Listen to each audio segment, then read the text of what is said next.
Hey everybody, it's Steve, and I'm back for one of my first posts of the week because I've just been super busy with work. But it's the Share Your Battle Challenge that Splinterlands hosts with an old rewards card that is better than most people think he is, and that's the Rusty Android. Because he has Magic Reflect, a lot of life, and a decent amount of attack for a 6 cost card. So, I like to look at the card first, so let me get over here. I should have done this before, but I kind of forgot. I had my battle queued up a little early. So here he is. I do have a level 7 that somebody's renting from me, so that's cool. And I have one that's maxed out, so we'll look at him here. So 6 cost, 4 speed, 4 attack, 10 health, and Magic Reflect. That is a solid card. No problems with it. It's not going to dominate, but for a common card, he can be useful, and he can be very useful in any game where legendaries are not allowed, or where legendaries and epics are not allowed, or where you think the other team might be able to use a lot of magic. He's also good in melee, can attack from anywhere because he does have 4 attack with 6 and 4 speed, so he's reasonably fast and he attacks kind of hard, and if you put him on a team that gives him extra attack or extra speed, he can do even better. And with 10 health, he doesn't die instantly. I will admit, in those melee can attack from anywhere, the Magic Reflect might not seem very good, but every once in a while, somebody plays a fast one on you in that mode and plays a lot of magic monsters, knowing that they can just blow away your melee guys. So, our melee, I might be saying it wrong depending on who you're talking to. But other than that, the one ability is his one drawback. He comes from a time before multi-abilities were a thing, but he's not a bad card to have, and he's extremely cheap. So if you're looking for somebody that you could sub in as a tank sometimes, for some of your teams where you maybe don't want to spend the money on the really good tanks, he's not hard to get to a decent level where he has 3 attack and say, right around here, 8 or 9 life. You want to get that 9th life if you can. But the card's still really cheap. A lot of people just burn them away at this point. I hold on to all my cards. I don't really like to burn anything unless I'm burning it to buy other cards. I have burned a couple like legendary epics back in the day to buy a bunch of cards, but luckily I got other legendary golds and stuff, so I gambled and it worked. But this is the card. Let's go ahead and get to the battle. So I did we'll cue this up, and then we will talk about the rule set.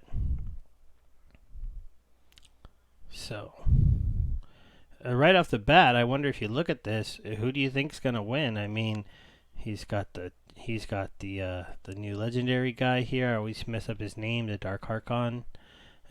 He's got also the Corrupted Pegasus. He's got the Taunt. I've got lots of magic guys. I'm going into a guy with Void.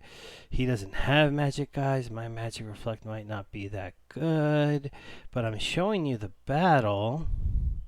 So we'll pause it really quick after I give my attack boost.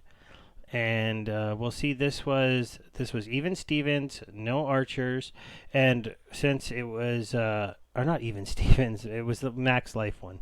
Why did I call that even? It's equalizer.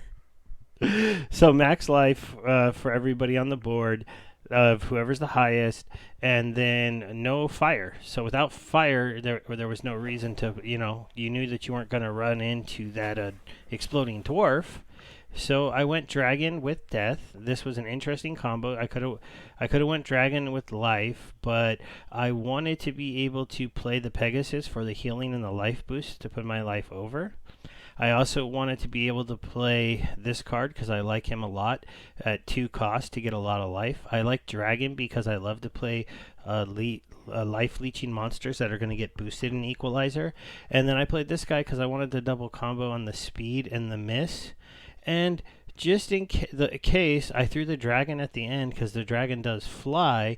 And with the speed increases and the decreases, if they didn't do that, I knew I might generate some misses. So let's go ahead and see how this works out. I threw the Rusty Android in the front, hoping to run into some mages and have him bounce some life back. And I was hoping his life would get really big so that this heal would be really big. He does have quite a bit of attack there with 5, so that's really solid.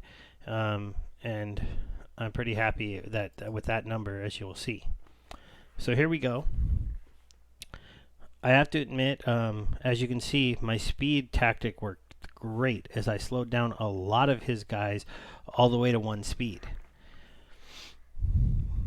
So it's nice to be able to go fast. Right there, he got 2 hits in a row and poisoned me. So I was a little bit worried for my dragon play not going to work, right? Because he's got a 7 attack guy that's going to go at the end here. Oh, he missed though. And then this is the attack there. That was a big one to get that guy off the board.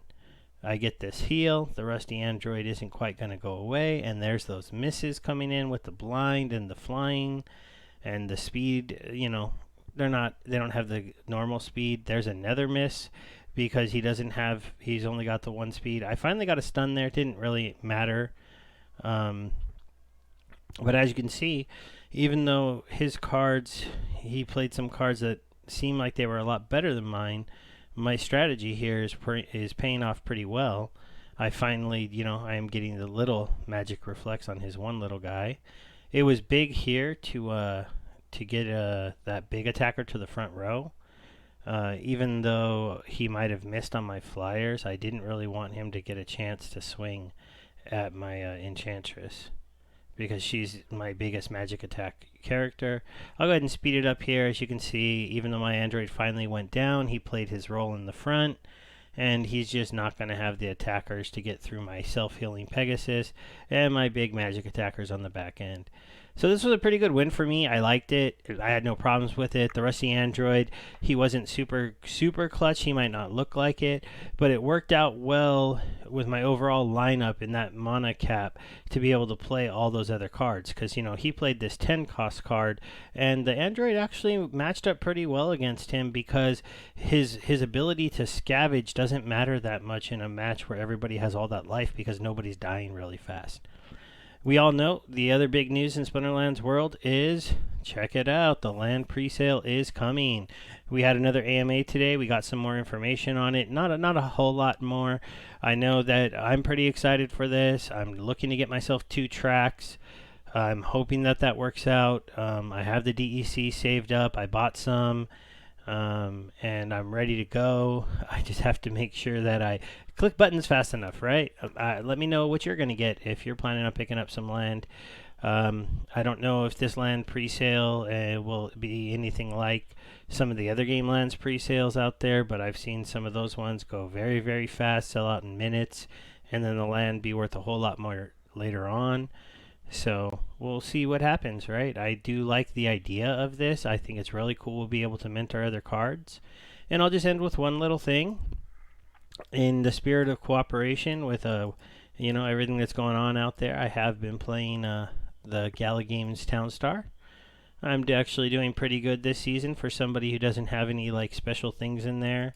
I'm currently ranked 40th out of everyone, and I'm hoping to get back. I think the best I've ever done, I was about 13th or 14th, and I did win some Gala for that, so that was kind of cool. Gala tokens aren't worth a whole much yet, but it would be fun to see if the partnership with this game works out. I do like the graphics on this game. It all works really well. It runs really smooth. It's just a simplistic game, right?